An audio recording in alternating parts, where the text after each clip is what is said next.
interested, we do have some in-person events coming up later this year. Our first one is happening next month in Leverkusen, Germany. We will be hosted by Covestro at the GC3 European Forum. We have a really exciting lineup of speakers and variety of topics. So if you are interested or have colleagues in Europe, please encourage them to attend.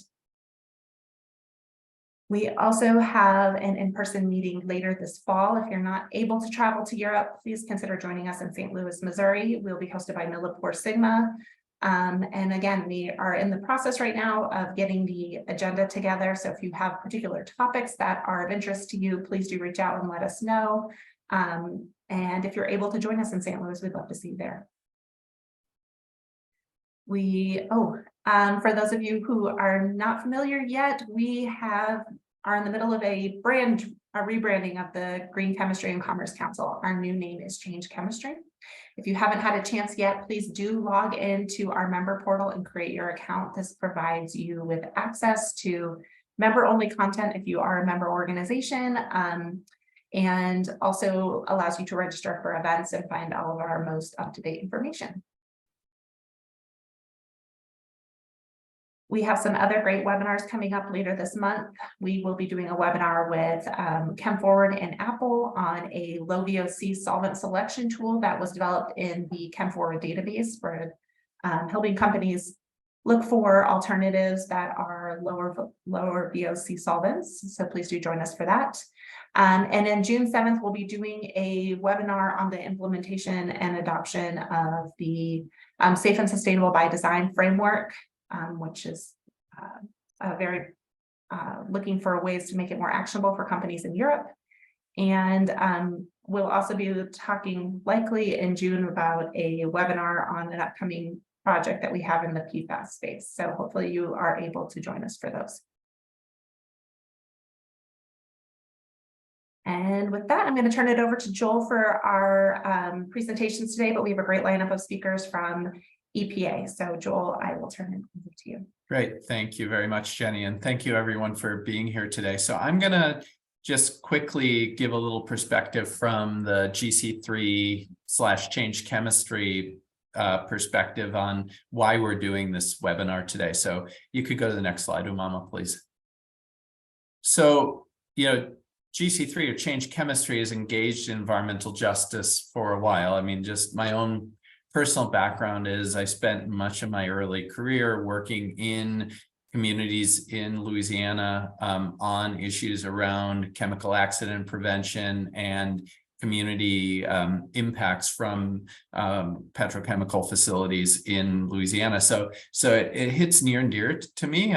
We did a training back in 2000, actually funded by the Environmental Defense Fund, with community groups around cleaner production and toxics use reduction. So we've been looking at this as an issue for quite a long time. But fast forward to our work as GC3 Change Chemistry in this, following the George Floyd murder in Minneapolis, we started a series of discussions within our membership of what do diversity, equity, inclusion, environmental justice mean within the Green Chemistry and Commerce Council perspective. So we had a number of small discussions, and but really brought it forward in the context of a GC3 roundtable discussion in 2022 in Philadelphia. And what was really important from that discussion was some of the comments we got in the small groups. For example, one company noted that the person lived 40 miles from their facility and had no idea what the lived experience was of the communities around their facility. So we knew we were at a starting point. We were at an early stage where most companies really hadn't thought about this. They didn't really understand the issue or the issues along their value chain. Certainly some have been impacted by it. For example, when Greenpeace did their detox campaign, testing of facilities in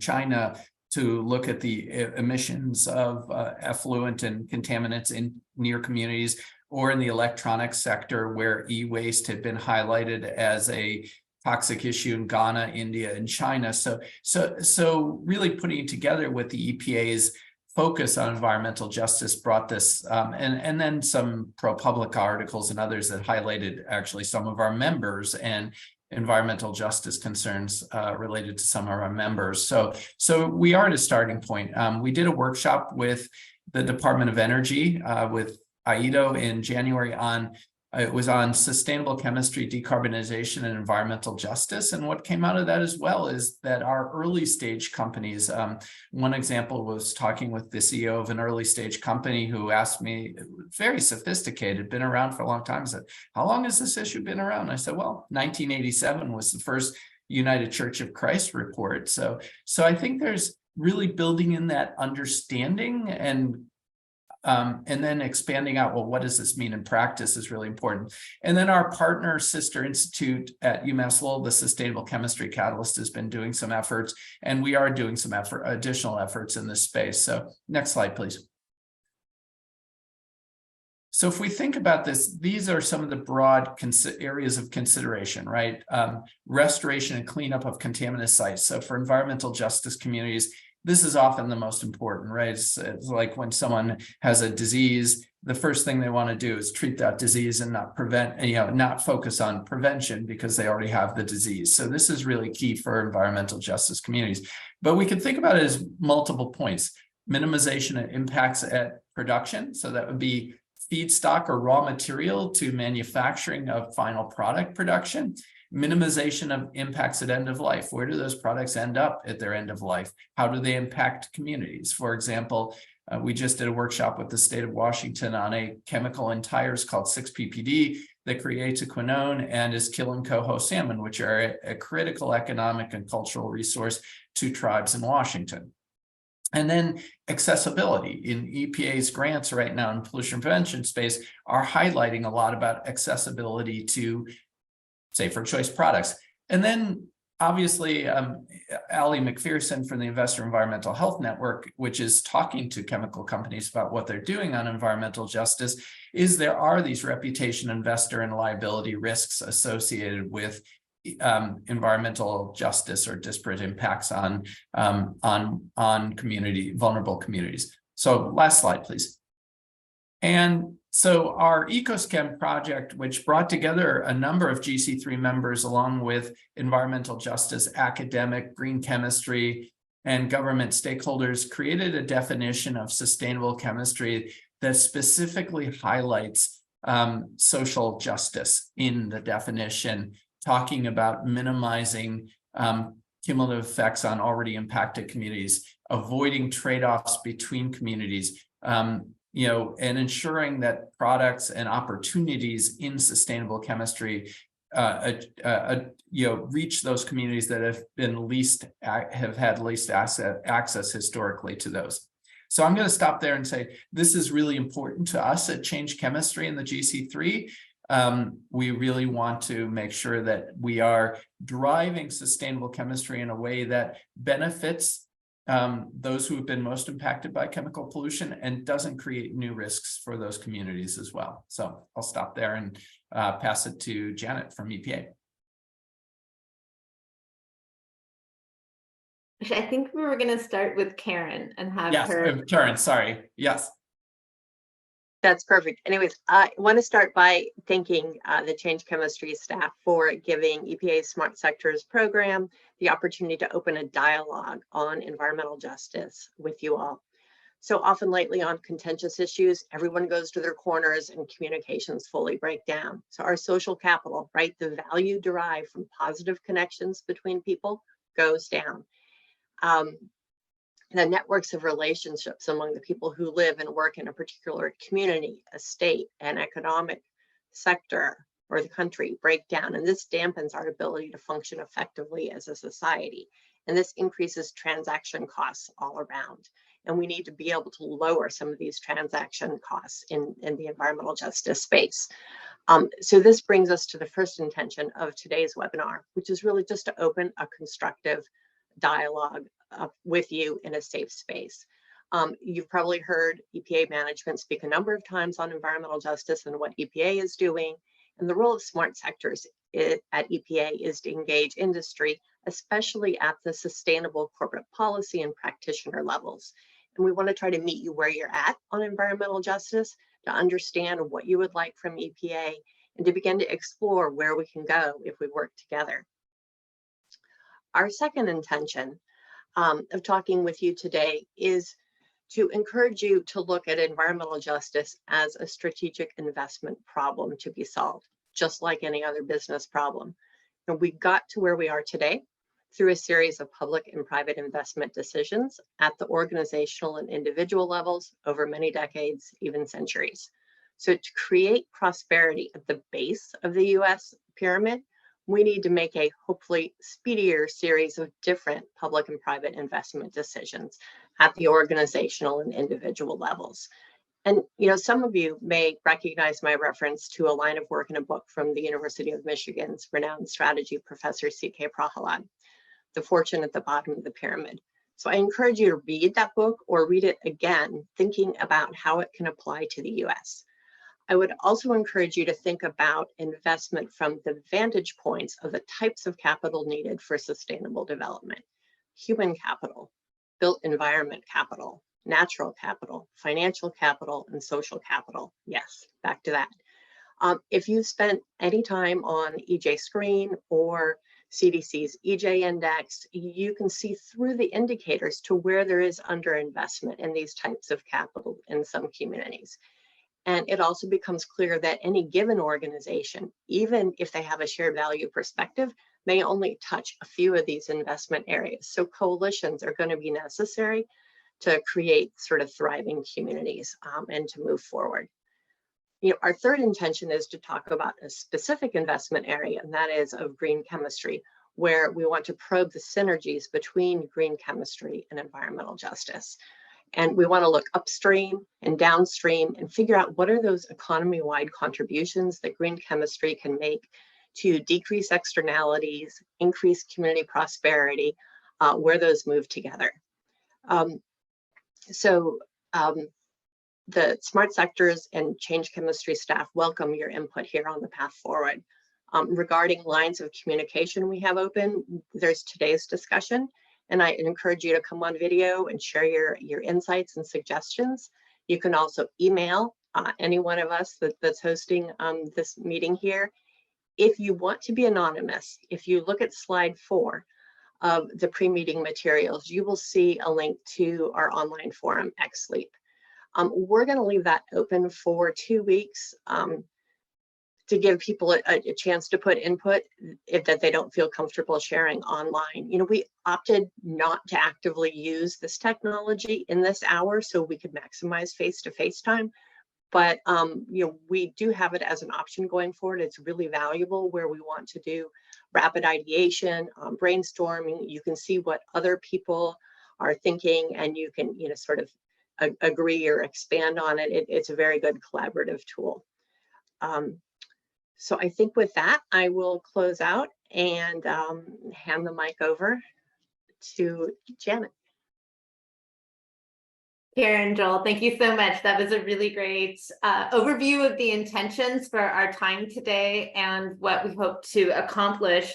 I'm going to now do a rapid speed through of the pre-meeting materials that we provided to you. And our hope is that this is a good takeaway resource for everyone. But I do want to say that this is really your time. And so as much as I want to move us into the dialogue portion, if you have questions or comments at any time as we move through the slide deck, please stop, interrupt me, raise your hand, use the chat. You can also email us questions or use the XSleep platform later on to provide input. But again, we really want to hear as much from you as possible. When you do, if you do want to speak up, for me personally, it helps if people come on camera, but you don't have to if you're not comfortable. So I'll just throw that out to you. Also, within the slide deck, you'll see at the very back end of it is a pretty thorough backgrounder, kind of like an EJ 101. Many of you have seen the content, even if in a different format, previously through presentations with Bill Fine and Matt Tejada from EPA. It's there for you as a resource though, so if you never saw those presentations, you can get the benefit. I'm going to move us a little bit into some of the new material that we provided to you. Umama, can you shift us all the way to slide 6, perhaps?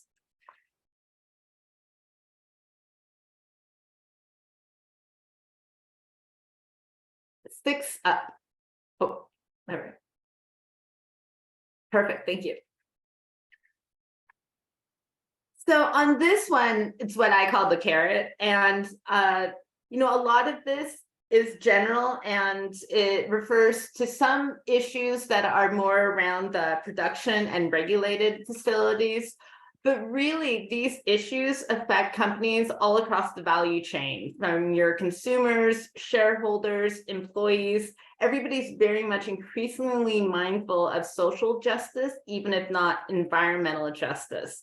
And so I want to give you at least one example from my own personal life. I think you can tell from my background, I'm very much into water sports and spend a lot of time in wetsuits and neoprene.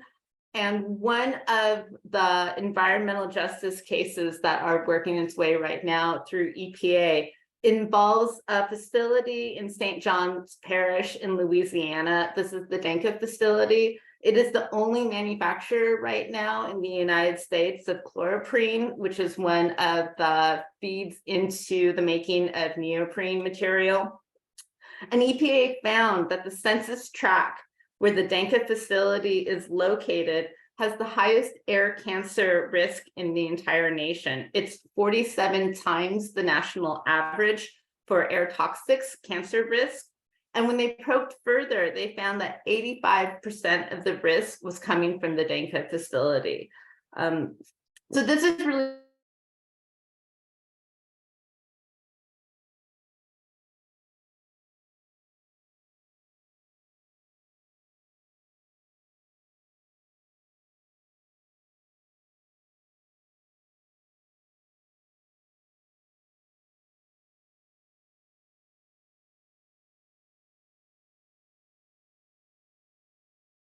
important. And one of the companies mind that it's hard to find the safe, sustainable materials. They're very expensive and only a few manufacturers produce them, but it really is on everybody's mind.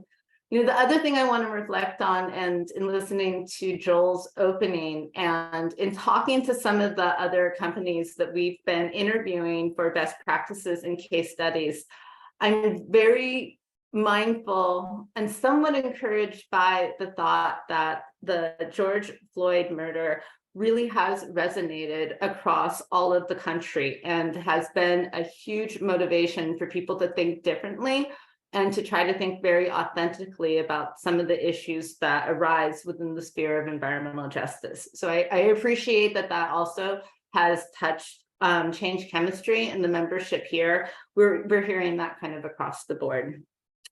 I think on the carrot, there is a lot of strategic opportunity. Karen did a great overview of some of that. And certainly this applies to production facilities in terms of the ability to reduce regulatory liabilities and guard against stranded assets. But I think there's also some very positive aspects and opportunities for everyone in the value chain. I think some of the folks here online are leaders in that, like Clean Production Action, 7th Generation. I think many of you are actively looking to find solutions and bring them forward, and that's very encouraging. And this is something that we at EPA, we actually want to learn from you how best to go about this. So moving on, we have slide 9. I'm going by my slide numbers, I apologize.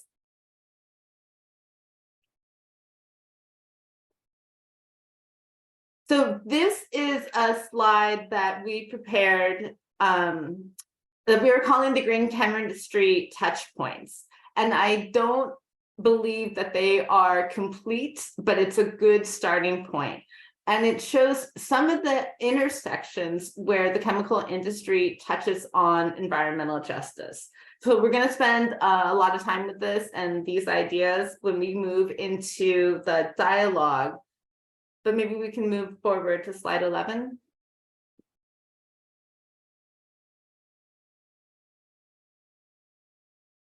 Up one. Perfect, thank you. So this is drawn from EPA's toxics release inventory and shows facilities that report into TRI because of their environmental releases. And what we can see here is that chemical manufacturing facilities are really spread across the entire country, affecting many, many communities. And I would say it's important to also recognize that the sector as a whole is the largest in terms of environmental releases. And this is even before we start to talk about exposures from product use or end of use disposal. Next slide. What we also see from the TRI data is that the release trends over the last decade have largely been flat. Now, this doesn't show that the vast majority of waste is actually managed through treatment, energy recovery, and recycling. But in terms of the remaining releases, there hasn't been a lot of movement in terms of downward trends. Next slide. And I would say because of the ubiquity of chemicals in society and across the entire economy, probably no other sector matters more in terms of environmental justice or has more opportunity to improve just outcomes. So let's move into a little bit about how companies can start to take action. Slide 17, or my 17.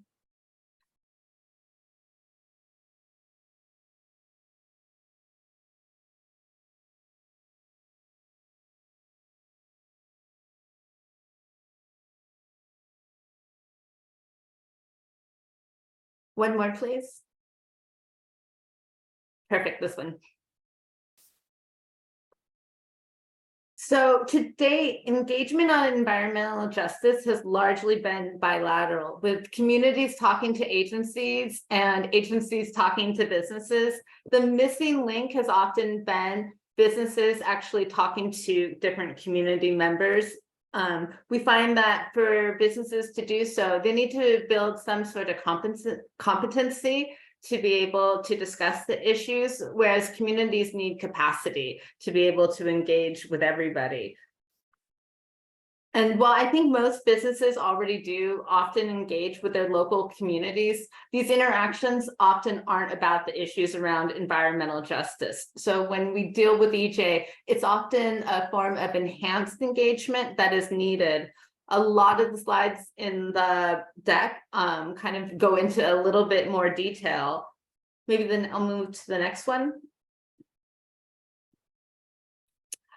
So this slide provides a lot of high-level general tips to help with community engagement. And I want to talk about 3 big takeaways, and this may be more around the production facilities.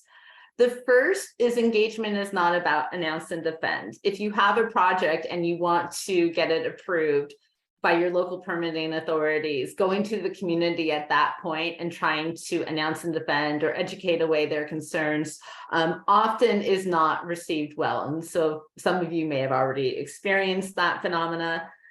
Second, in terms of actually doing authentic engagement with communities, really try to meet them where they're at. And that's both in terms of the physical location as well as the agenda. For example, going to community meetings to hear about their priorities, even if they're totally unrelated or you think they're unrelated to your business operations.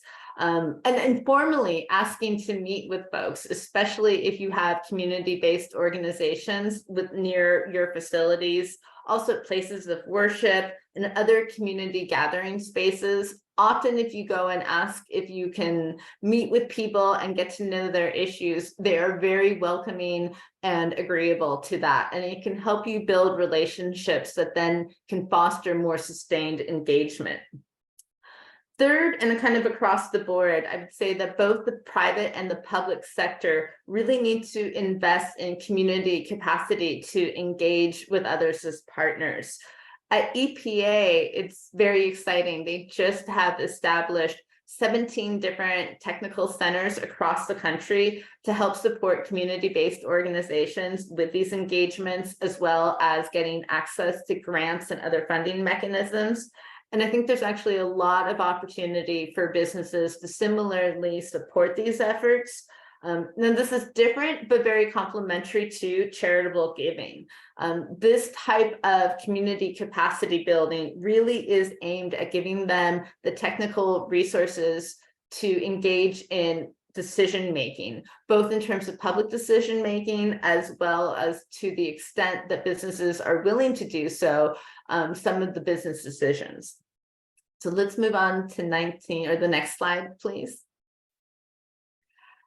This slide is geared towards public meetings. So for some of you may have requirements about having public meetings about different aspects of your operations or permits. This one I drew from a report of EJ leaders to the California Air Resources Board as part of that state's Clean Air Communities program. And it talks to what they were hoping to establish as kind of the basic promising practices for when people want to engage with them. Some of these seem very, very simple, but they are extremely meaningful in terms of enabling people to come to the table. For example, providing childcare and meals at the meeting site, and meeting in places like community centers that are really easily accessible to the community. That all makes a difference in terms of enabling people to engage and feel comfortable, and to start developing that trust building relationship. Next slide, please.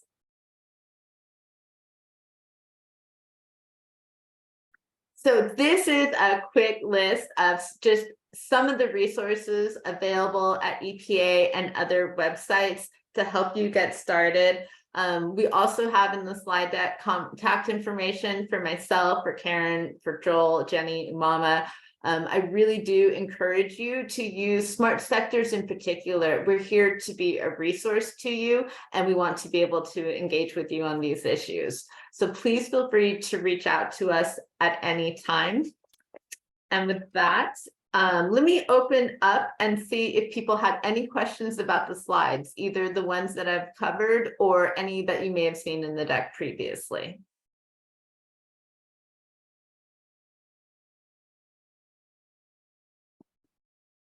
And I'll add in that, use the hand function if you want to raise something, or just use the chat if that's easier.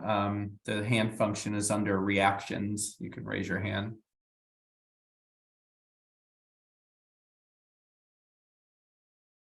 Okay. If there are no questions, that is perfectly fine, and we can move into the dialogue portion.